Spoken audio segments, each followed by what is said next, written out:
te croire nous sera toujours cher. Elle est gloire et victoire pour moi.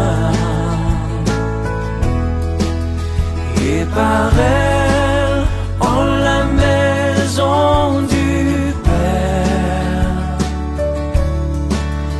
la couronne est offerte à ma foi. Et par elle en la maison du Père,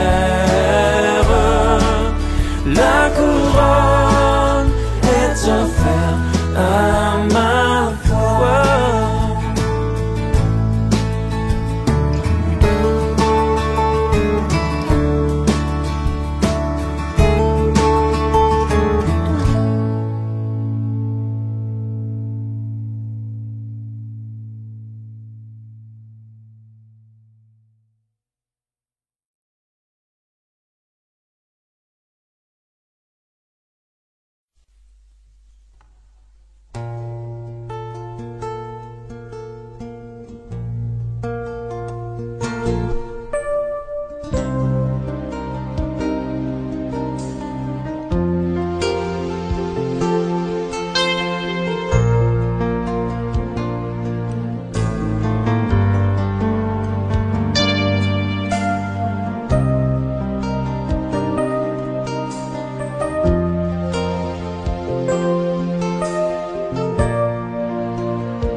cette histoire.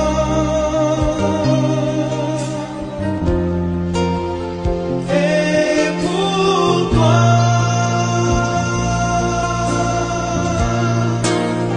c'est pour toi qu'un jour Jésus est apparu.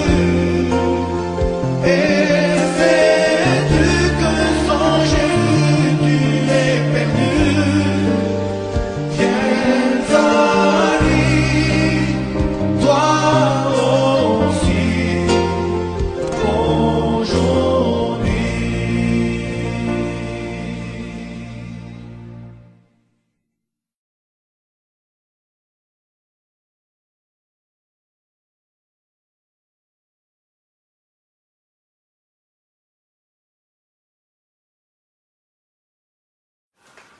Bonjour à tous. Aujourd'hui, je vais lire un passage qui se trouve dans l'Évangile selon Luc, au chapitre 23 et au verset 44. Il s'agit de la crucifixion de notre Seigneur et Sauveur Jésus-Christ. Il était déjà environ la 6e heure. Il y eut des ténèbres sur toute la terre jusqu'à la 9e heure. Le soleil s'obscurcit et le voile du temple se déchira par le milieu. Jésus s'écria d'une voix forte, « Père, je remets mon esprit entre tes mains. » Et en disant ces paroles, il expira. Le centenier, voyant ce qui était arrivé, glorifia Dieu et dit, « Certainement, cet homme était juste. » Et tous ceux qui assistaient en foule à ce spectacle, après avoir vu ce qui était arrivé, s'en retournèrent, se frappant la poitrine. Prions le Seigneur avant d'aller plus loin. Père Céleste, nous te louons, nous te bénissons pour ta parole qui nous éclaire, qui nous présente, qui nous offre la vie éternelle par la foi en Christ. Je prie pour toutes les personnes qui vont regarder cette vidéo. Seigneur, que tout devienne de vrais chrétiens, que tout soit sauvé du châtiment éternel. Seigneur, aide chacun à pleinement comprendre le message de l'Évangile. Fortifie les croyants. Aide-nous tous à nous approcher davantage de toi. Aide-nous tous à devenir par ton esprit et par ta parole un peu plus comme toi-même. Purifie-nous, sanctifie-nous. Au nom du Seigneur Jésus-Christ. Amen. Quand nous lisons l'histoire de la crucifixion, beaucoup de gens se demandent, mais qui est cet homme? Qui est Jésus-Christ? Pour les croyants qui comprennent la Bible, il est surtout celui qui est mort volontairement pour chacun de nous, pour nous sauver du châtiment éternel. Selon la Bible, tous les hommes sont condamnés parce que nous avons déjà brisé ses lois. Nous avons tous péché. Et la Bible déclare qu'il n'y a aucun juste, pas un seul. Et Dieu qui voit ce qui se passe dans nos cœurs, dans nos pensées, dans nos imaginations, il déclare dans sa parole que nos cœurs sont impurs. Nous avons besoin d'être transformés. Nous avons besoin d'être pardonnés et réconciliés avec Dieu le Père. Jésus-Christ est celui qui a agi pour accomplir cela pour tous les hommes. Mais évidemment, il faut croire. Allons plus loin. Qui est Jésus-Christ? Pour beaucoup de personnes qui lisent la Bible pour la première fois, ils sont choqués de trouver que selon la parole, Jésus-Christ est lui-même appelé Dieu. Dans Hébreux, chapitre 1er, nous voyons que Dieu le Père a créé toutes choses par son Fils. Dans Colossiens, chapitre 1er, nous lisons que tout a été créé par Jésus-Christ et pour Jésus-Christ. Et par lui, tout subsiste. Et dans Jean, chapitre 1er, il y a des versets vraiment étonnants qui déclarent qu'il n'y a rien dans l'univers qui n'a pas été créé par Jésus-Christ. Et nous voyons quelque chose qui est difficile à saisir. Mais la Bible dit qu'au commencement, Dieu était là et il a créé par son Fils, appelé la parole, mais que Jésus-Christ, la parole, était avec Dieu et était Dieu. Et dans Hébreux chapitre 1er, la Bible déclare, Dieu lui-même déclare et appelle son Fils, Dieu, Seigneur, et le Créateur de toutes choses.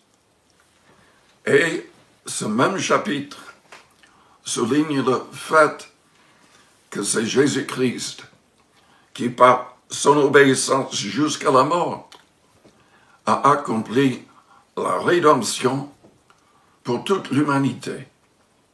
Tous les hommes peuvent saisir la vie éternelle.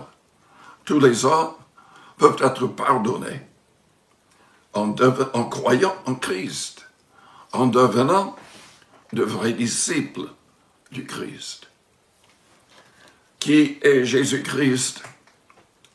Il est celui qui, selon Jean 8, 16 et 17, est sorti de Dieu. Au chapitre 17, c'est marqué, il est sorti d'auprès de Dieu. Jésus-Christ a dit lui-même, dans Jean 17, au verset 3, « La vie éternelle, c'est qu'ils te connaissent le seul vrai Dieu et celui que tu as envoyé, Jésus-Christ. » Jésus-Christ est sorti de Dieu. La parole déclare dans Hébreux 10 que Jésus-Christ, qui était déjà auprès du Père, a accepté de s'humilier et de se limiter dans un corps humain. Philippiens chapitre 2 souligne ce fait. Comme Hébreux 10 déclare que Dieu a créé un corps en Marie par le Saint-Esprit pour que Jésus puisse entrer dans ce corps et accomplir le plan de la rédemption. Qui est Jésus-Christ? C'est celui qui nous offre la vie éternelle. Il en a parlé lui-même dans Jean, chapitre 5. Il a dit en vérité, au verset 24, en vérité, je vous le dis, celui qui écoute ma parole et qui croit à celui qui m'a envoyé a la vie éternelle et ne vient point en jugement, mais il est passé de la mort à la vie. En vérité, je vous le dis, l'heure vient et elle est déjà venue, où les morts entendront la voix du Fils de Dieu, et ceux qui l'auront entendu vivront. Car comme le Père a la vie en lui-même, ainsi il a donné au Fils d'avoir la vie en lui-même. Et il lui a donné le pouvoir de juger parce qu'il est Fils de l'homme. Ne vous étonnez pas de cela, car l'heure vient où tous ceux qui sont dans les sépulcres entendront sa voix et en sortiront. Ceux qui auront fait le bien réussiront pour la vie éternelle, mais ceux qui auront fait le mal ressusciteront pour le jugement. Jésus-Christ est celui qui nous pardonne, qui a payé le prix pour notre pardon. Il est celui qui nous donne la force d'abandonner le mal et de faire le bien. C'est Jésus-Christ qui, selon la parole, il en a parlé ici, dans Jean 5, mais Pierre en parle dans Acte 10, au verset 42. C'est Jésus-Christ qui va juger les vivants et les morts. Au verset 21, comme le Père ressuscite les morts et donne la vie, ainsi le Fils donne la vie à qui il veut. Le Père ne juge personne, mais il a remis tout jugement au Fils, afin que tous honorent le Fils comme ils honorent le Père. Celui qui n'honore pas le Fils n'honore pas le Père qu'il a envoyé. Jésus-Christ a envoyé ses disciples, selon Acte 10 au verset 42, pour attester de sa résurrection et pour attester que c'est lui qui jugera les vivants et les morts. Donc c'est primordial, c'est indispensable de connaître le Fils, de croire dans le Fils, de glorifier le Fils, car c'est lui qui va nous juger au dernier jour. Qui est Jésus-Christ? Il est le pont entre nous et Dieu. Les hommes sont séparés d'avec Dieu. Et la parole dit dans 1 Timothée, chapitre 2, au verset 5, qu'il n'y a qu'un seul médiateur entre Dieu et les hommes. C'est Jésus-Christ, le juste. Et dans Jean, chapitre 14, au verset 6, Jésus-Christ a enseigné, disant, « Je suis le chemin, la vérité et la vie. Nul ne vient au Père que par moi. » Il est notre seul espoir. Hébreux 7, au verset 25, présente Jésus-Christ comme notre souverain sacrificateur. Il a changé la loi, selon Hébreux 7, verset 12. Mais selon le verset 25, Jésus-Christ est capable de sauver de manière parfaite tous ceux qui s'approchent de Dieu par lui, étant vivants pour intercéder en notre faveur. Nous lisons dans 1 Jean chapitre 2, à partir du verset 1er, que même si en tant que chrétiens, nous trébuchons, nous péchons, nous avons Jésus-Christ comme un avocat auprès de Dieu son Père. Et il est prêt à nous pardonner, à nous aider, à nous relever. Je lis donc dans 1 Jean, chapitre 2, au verset 1er. C'est l'apôtre qui a écrit « Mes petits enfants, je vous écris ces choses afin que vous ne péchiez point. Si quelqu'un a péché, nous avons un avocat auprès du Père, Jésus-Christ, le juste. Il est lui-même une victime expiatoire pour nos péchés. Non seulement pour les nôtres, mais aussi pour ceux du monde entier. Jésus-Christ voudrait que tous les hommes soient sauvés par la foi en lui. Jésus-Christ est celui qui a payé le prix pour notre rédemption. Comme j'ai déjà dit, tous les hommes sont déjà condamnés. Si vous mourrez sans devenir un disciple du Christ, vous passerez l'éternité dans un lieu horrible, ce que la Bible appelle le châtiment éternel. Mais si vous placez toute votre confiance en Christ, vous serez sauvés, vous recevrez la vie éternelle et vous serez récompensés pour votre choix pendant les âges de l'éternité. Lisons dans Ésaïe, au chapitre 53. C'est un passage qui a été écrit plus de 1000 ans avant la venue de Jésus-Christ. C'est prophétique.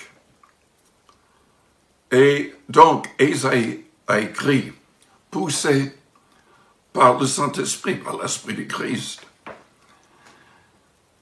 Au verset 3, méprisé et abandonné des hommes, homme de douleur et habitué à la souffrance, semblable à celui dont on détourne le visage. Nous l'avons dédaigné. Nous n'avons fait de lui aucun cas. Cependant, ce sont nos souffrances qu'il a portées. C'est de nos douleurs qu'il s'est chargé.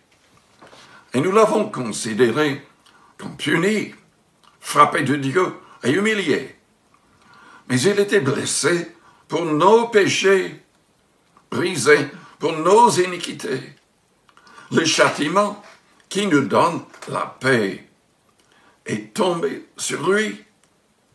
C'est par ses meurtrissures que nous sommes guéris. Nous étions tous errants comme des brebis. Chacun suivait sa propre voie. Et l'Éternel a fait retomber sur lui l'iniquité de nous tous. Oui, le châtiment est tombé, notre châtiment est tombé sur le Christ. Il a accepté volontairement de mourir à notre place pour que nous ne soyons pas condamnés, châtiés. Et il nous offre la vie éternelle. Dans Luc, au chapitre 24,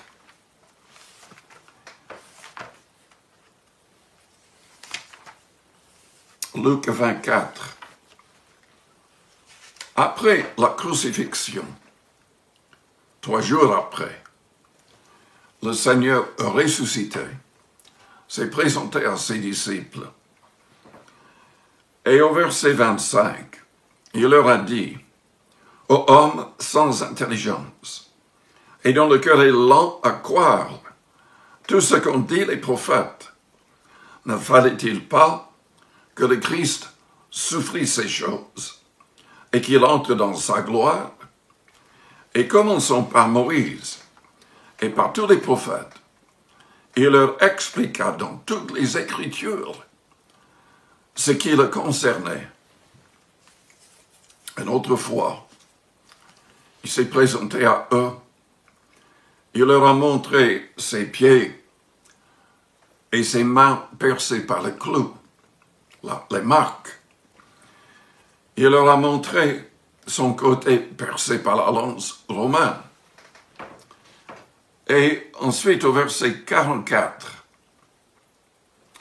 il leur dit, c'est là ce que je vous disais, lorsque j'étais encore avec vous, qu'il fallait que s'accomplisse tout ce qui est écrit de moi dans la loi de Moïse, dans les prophètes et dans les psaumes. En fait, il y a plus de 300 prophéties écrites dans l'Ancien Testament qui se sont accomplies dans la vie, le ministère et la mort et la résurrection du Christ. Alors il leur ouvrit l'esprit afin qu'ils comprennent les Écritures. Et il leur dit, ainsi, il est écrit que le Christ souffrirait et qu'il ressusciterait des morts le 3e jour, et que la repentance et le pardon des péchés seraient prêchés en son nom à toutes les nations, à commencer par Jérusalem. Vous êtes témoins de ces choses. Qui est Jésus-Christ? C'est celui qui, selon Jean-Baptiste, baptiserait du Saint-Esprit, selon Matthieu chapitre 3. Le jour de la Pentecôte, les 120 qui l'avaient suivi et qui ont persévéré 10 jours dans la prière ensemble, ont reçu la plénitude du Saint-Esprit que le Christ avait promis, que Joël, le prophète, au chapitre 2, avait promis. Jésus l'a appelé la promesse du Père.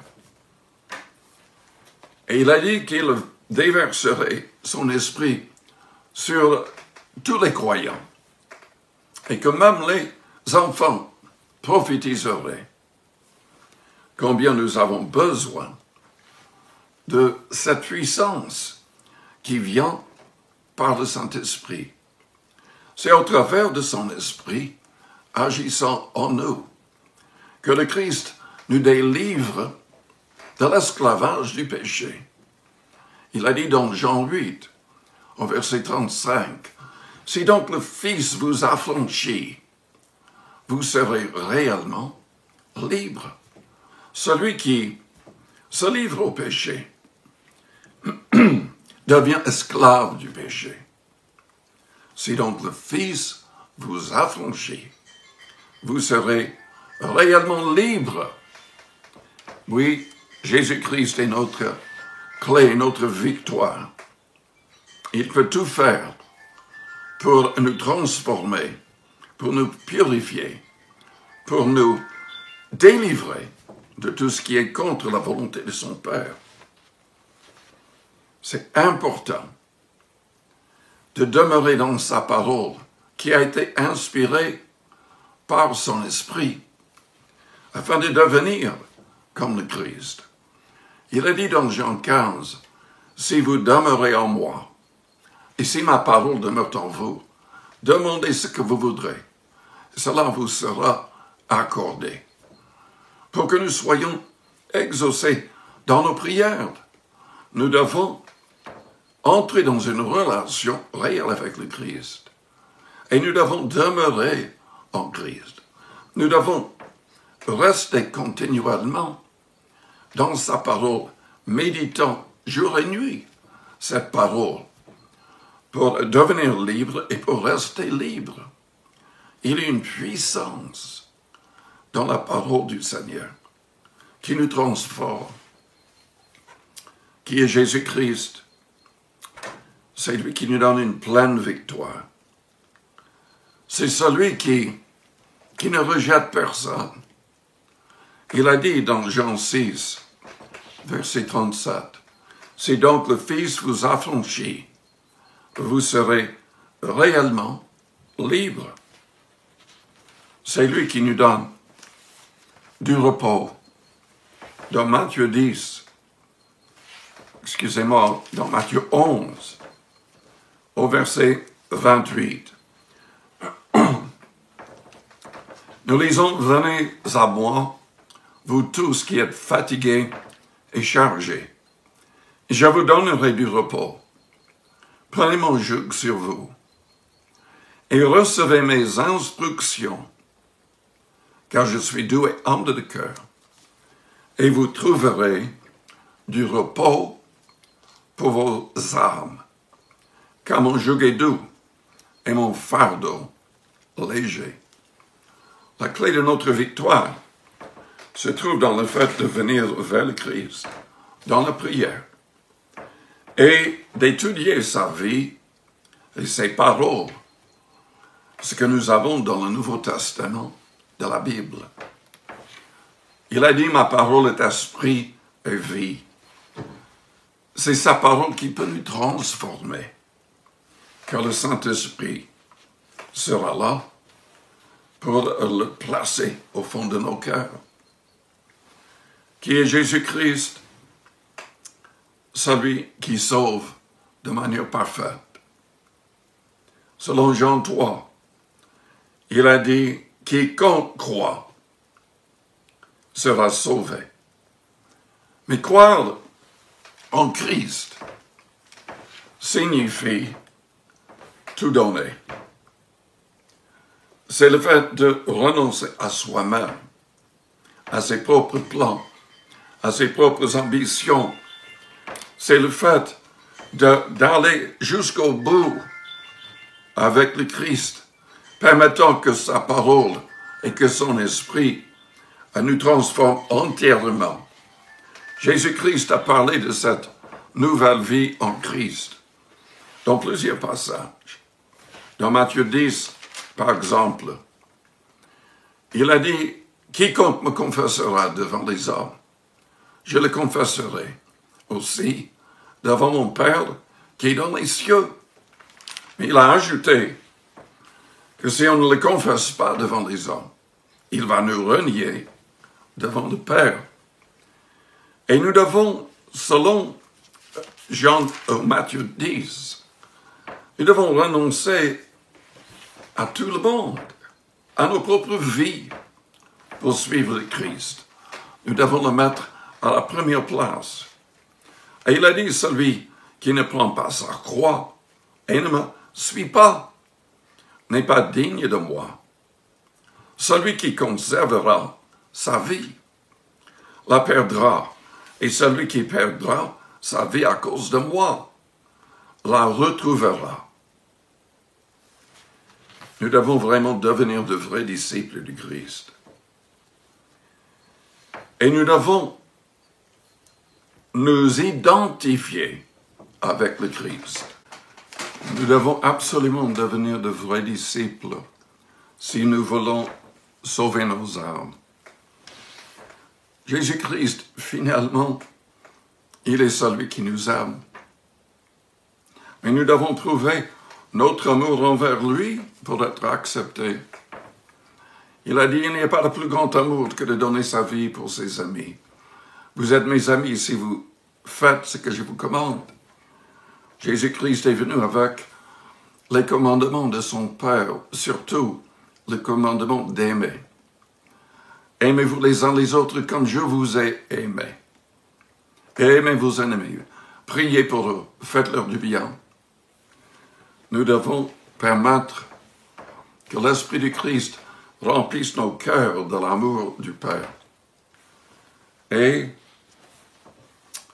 nous devons avoir Christ comme le modèle. Nous devons nous humilier comme lui. Et c'est humilié. Il était égal avec le Père, mais il a accepté le plan du Père. Se dépouillant, devenant un homme, acceptant la mort de la croix. Il a fait par amour pour vous et pour moi. Et qu'est-ce qu'il demande en retour? Notre amour. Si vous m'aimez, gardez mes commandements. Et je prierai le Père. Il vous donnera à notre consolateur l'esprit de vérité. La Bible déclare dans Romains 8 au verset 9 que si quelqu'un n'a pas l'esprit du Christ, il ne lui appartient pas. Il y a beaucoup de gens qui se disent chrétiens, mais qui n'ont jamais reçu son esprit, qui ne sont jamais entrés dans une relation réelle avec le Seigneur. Aujourd'hui, vous avez cette possibilité de nouveau de le recevoir comme votre Seigneur, comme votre Sauveur personnel. Si vous avez envie de connaître le Christ, vous voulez sauver votre âme, vous êtes prêt à renoncer à tout pour suivre le Christ. Jésus a dit, mes brebis connaissent ma voix et elles me suivent. Je leur donne la vie éternelle. Si vous avez envie d'entrer dans cette relation réelle avec le seul vrai Sauveur du monde, avec le seul espoir du monde, je voudrais vous inviter à répéter une prière après moi. Cette prière sera le début d'une vie nouvelle. Vous serez obligé de vous faire baptiser selon la manière biblique qui est par immersion totale. Selon Romains 6, nous devons être ensevelis avec le Christ dans les eaux du baptême. Car lui, il est mort et il a été enseveli avant d'être ressuscité. Quand nous quittons les eaux du baptême, c'est pour marcher en nouveauté de vie, ressuscité spirituellement. Si vous voulez être ressuscité, ceux qui ne sont pas en Christ sont appelés les morts. Dieu veut nous donner la vie en abondance et surtout la vie éternelle. Je vous invite à répéter une prière après moi si vous voulez sauver votre âme. Imaginez Dieu, on ne voit que sa gloire, mais Jésus-Christ est à sa droite. Il intercède pour nous. Répétez donc avec foi, sincèrement. Père Céleste, je me confie en toi. Tu n'as pas épargné ton propre Fils. Tu l'as livré pour nous tous. Je proclame ma foi en Jésus-Christ. Il est mort à ma place. Tu l'as ressuscité le 3e jour, acceptant son sacrifice pour moi. Pardonne-moi mes fautes. Aide-moi à réparer mes torts, à demander pardon aux autres et à pardonner à ceux qui m'ont offensé. Donne-moi la capacité d'aimer même mes ennemis. Que ton Esprit Saint entre en moi. Chasse de moi tout esprit mauvais, tout esprit d'impureté. Enlève de mon cœur la haine et tout ce qui est contre ta volonté, Père. Au nom de Jésus-Christ de Nazareth, transforme-moi. Fais de moi ce que tu veux. J'accepte de devenir un vrai disciple, de passer par le baptême biblique. J'accepte de t'obéir. J'accepte, Seigneur Jésus, de te suivre. Rends-moi sensible à ta voix et que je puisse demeurer en toi et que ta parole demeure en moi. Sauve mon âme et aide-moi à être utilisé pour que d'autres personnes puissent saisir la vie éternelle par la foi en toi. Merci, Père. Merci, Seigneur Jésus-Christ. Je voudrais prier pour vous aussi et pour les malades qui écoutent. Car nous avons lu tout à l'heure dans Ésaïe 53 que Jésus-Christ, quand il est mort, crucifié, a payé le prix aussi pour notre guérison divine. Nous pouvons demander la guérison grâce aux souffrances du Christ. Nous devons régler le problème du péché en premier quand même. Nous devons être sûrs que nous avons tout confessé et tout abandonné avec son aide, et que nous avons réparé nos torts et fait tout le nécessaire. Mais si vous croyez que Jésus peut vous guérir, là, à votre place, placez votre main sur votre cœur ou sur votre corps, là où vous souffrez, et pensez fortement aux souffrances du Christ. La Bible déclare que par ses meurtrissures, nous sommes guéris. Il a payé le prix. Et si nous ne doutons pas, si nous persévérons dans la foi, nous verrons l'accomplissement de notre guérison. Père Céleste, je prie pour toutes les personnes qui demandent dans la prière le salut par la foi au nom de Jésus-Christ. Je prie pour les malades. Père, tu peux les guérir à l'instant même. Ou comme tu veux, simplement déclencher le processus de guérison.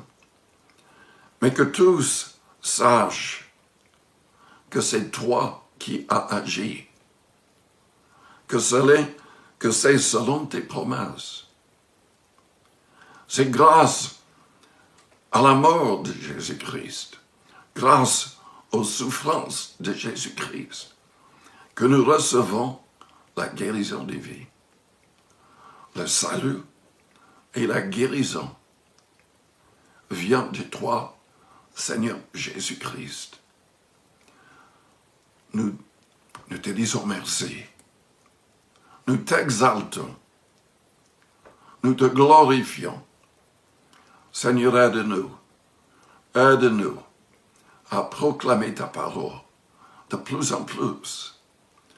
Et aide-nous à être efficaces, que le Saint-Esprit parle en même temps dans les cœurs et les consciences. C'est toi qui délivres. C'est toi qui sauves. C'est toi qui guéris. Merci, Père. Merci, Seigneur Jésus-Christ. Amen.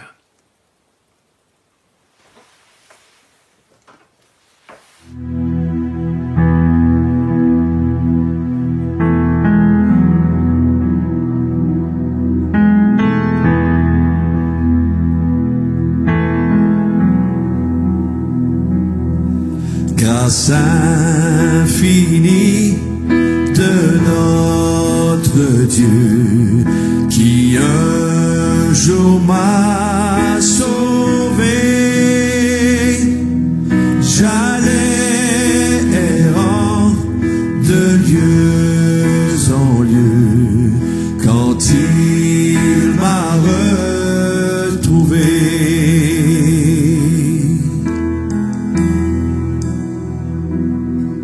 Ma vie fut complètement changée alors qu'en lui j'ai cru. Depuis ce jour de tous les dangers, sa grâce m'a secouru. Mes chaînes en vain sont enlevées, mon Dieu, mon Sauveur m'a racheté. De son pardon il m'envahit, amour divin, grâce infinie.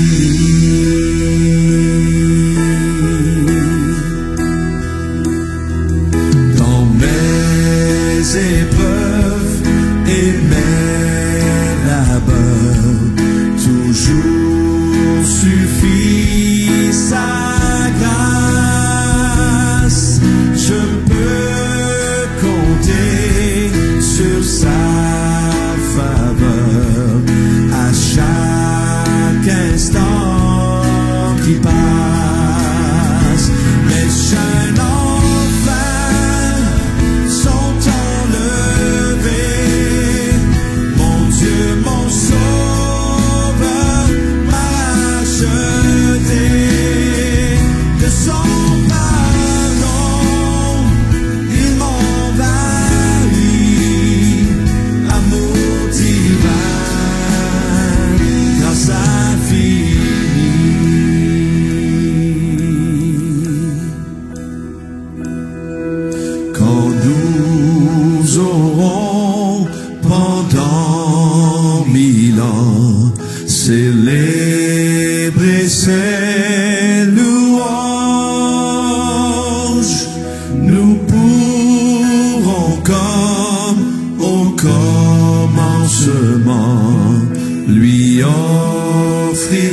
divin, grâce infinie, amour divin,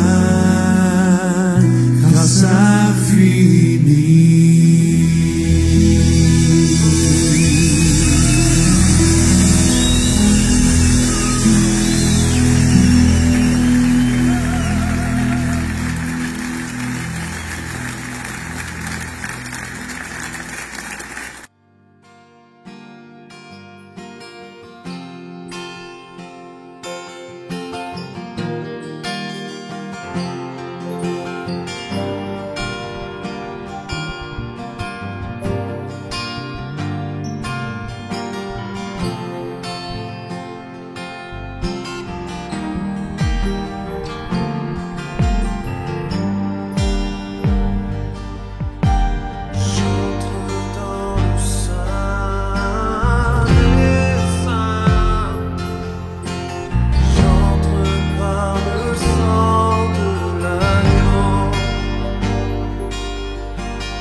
ton nom est très saint.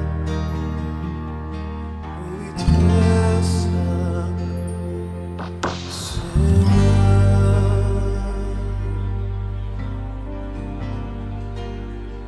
Car ton nom est